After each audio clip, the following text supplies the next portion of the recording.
ಶರನ್ನವರಾತ್ರಿ ಮಹೋತ್ಸವ ದಸರಾ ಸಂಭ್ರಮಾಚರಣೆ ಪ್ರಯುಕ್ತ ರಕ್ಷಣಾಪುರ ಜವನೆರ ಕೂಟ ಕಾಪು ಇದರ ವತಿಯಿಂದ ಕಾಪು ಶ್ರೀ ವರಲಕ್ಷ್ಮಿ ಜನಾರ್ದನ ದೇವಸ್ಥಾನದ ಬಳಿಯಲ್ಲಿರುವಂತಹ ಬಂಟ್ರ ಸಂಘದ ಮುಂಭಾಗದಲ್ಲಿ ಕಾಪು ಪಿಲಿಪರ್ಬ ಎಂಬ ಶೀರ್ಷಿಕೆಯಡಿಯಲ್ಲಿ ಅಕ್ಟೋಬರ್ 4ರಂದು ಮಧ್ಯಾಹ್ನ 2ರಿಂದ ಹುಲಿವೇಷ ಸ್ಪರ್ಧೆ ನಡೆಯಲಿದೆ ಎಂದು ಮಾಜಿ ಸಚಿವ ವಿನಯ್ ಕುಮಾರ್ ಸೊರಕೆ ಹೇಳಿದರು.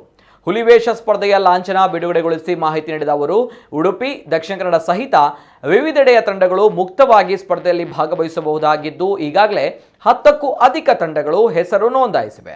ಸೆಪ್ಟೆಂಬರ್ 30ರವರೆಗೆ ನೋಂದಣಿಗೆ ಅವಕಾಶವಿದ್ದು ಇನ್ನಷ್ಟು ತಂಡಗಳು ಪಾಲ್ಗೊಳ್ಳುವಂತಹ ನಿರೀಕ್ಷೆ ಇದೆ ಎಂದರು. ಪಾಲ್ಗೊಳ್ಳುವ ತಂಡಗಳಿಗೆ 20 ನಿಮಿಷಗಳ ಕಾಲಾವಕಾಶ ನೀಡಲಾಗ್ತಾ ಇದ್ದು ಒಂದು ತಂಡದಲ್ಲಿ ಗರಿಷ್ಠ 15 ಮಂದಿಗೆ ಮಾತ್ರ ಪಾಲ್ಗೊಳ್ಳಲು ಅವಕಾಶವಿದೆ.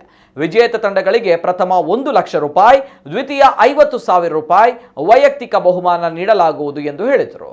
ಮೂಲತಃ ರಕ್ಷಣಾಪುರ ಜವನಿರ್ನ ಕೂಟ ಪಂಚಿನ ಪುದರಡು ಇನಿ ಪಿಲಿ ವೇಷಪಾಡಿನಕ್ಲಿ ಒಂದು ಸ್ಪರ್ಧೆ ಏರ್ಪಡಿಸೋಡು ಪ್ರಥಮ ಬಾರಿಗೆ ಕಾಪುಡು ಸ್ಪರ್ಧೆ ಏರ್ಪಡಿಸೋಡು ಪಂಪುರ ಕಾರ್ಯಕ್ರಮವನ್ನು ಜವನಿರ್ನ ಕೂಟದಕ್ಲಿ ಪಾಡ್ದೇರು.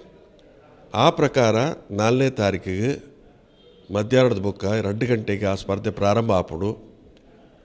ಮಾರಿಗುಡಿ ಬೊಕ್ಕ ಜನಾರ್ದನ ದೇವಸ್ಥಾನದ ನಡುಟಿ ಇತ್ತನಂಚಿನ ಬನ್ಸ್ ಭವನದ ಎದುರುಡಿತ್ತನಂಚಿನ ಜಾಗೆಟೆ ಆ ಸ್ಪರ್ಧೆನ ಏರ್ಪಡಿಸೋದನ್ನು ಕಾರ್ಯಕ್ರಮ ಇತ್ತನೆ ಜೋಡಣೆ ಮಾಡ್ತಾರೆ.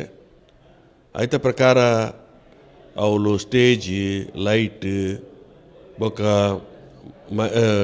ಮೈಕ್ ಪೂರ ವ್ಯವಸ್ಥೆದ ಮಟ್ಟಿಗೆ ಜೋಡಣೆ ಮಾಡ್ತೊಂದು ಇತ್ತನೇ 10 ತಂಡ ಆ ಸ್ಪರ್ಧೆಯಲ್ಲಿ ಭಾಗವಹಿಸೋರು ಪಂಡು ಒಂದಾಡಿ ಮಲ್ಪಚ್ಚ ಕೆಲಸ ಕಾರ್ಯ ಆತನು ನನ್ನೆಲ್ಲ ಹೆಚ್ಚಿಗೆ ತಂಡಲು ಆಯ್ತು ಭಾಗವಹಿಸ್ಯಾರ ಉಪ್ಪು ಆಕಳಿಗೆ ಒಂದು ಸ್ಪರ್ಧಾತ್ಮಕವಾದ ಬೇತೆ ಬೇತೆ ವೈಯಕ್ತಿಕ ವಿಭಾಗಟ್ಲ ಸ್ಪರ್ಧಾತ್ಮಕವಾದ ಕಾರ್ಯಕ್ರಮ ಪಾಡೊಂದು ಆಕಳಿಗೆ ಒಂದು ಪ್ರೋತ್ಸಾಹ ಕೊರ್ಪಂಚಿನ ಪ್ರೇರೇಪಣೆ ಕೊರ್ಪಂಚಿನ ಪ್ರಥಮ ಬಹುಮಾನ ಆ ತಂಡವು ತೆಗೆದ್ರೆ ಐಕೆ 1 ಲಕ್ಷ ರೂಪಾಯಿದ ಬಹುಮಾನ, 2ನೇ ಬಹುಮಾನ 50,000 ರೂಪಾಯಿದ ಬಹುಮಾನ ಬೊಕ್ಕ ವೈಯಕ್ತಿಕ ಬಹುಮಾನಲ ಜೋಡಣೆ ಮಲ್ತೊಂದು ಆಕಳಿಗೆ ಒಂದು ಪ್ರತಿ ತಂಡ ತಂಡ ಭಾಗವಹಿಸೋಣ ಆಕಳಿಗೆ ಪ್ರೋತ್ಸಾಹಧರತ ರೀತಿಯೇ ಎಲ್ಲ ಆಕಲಿ 10,000 ರೂಪಾಯಿ ಕೊರೋಡು ಬರ್ಪಡಿತ ತೀರ್ಮಾನದ ತಂದು ಆ ಸ್ಪರ್ಧಾತ್ಮಕ ವಾಂಚಿನ ಕಾರ್ಯಕ್ರಮವನ್ನು ನಡಪಡೋದುಂಡು.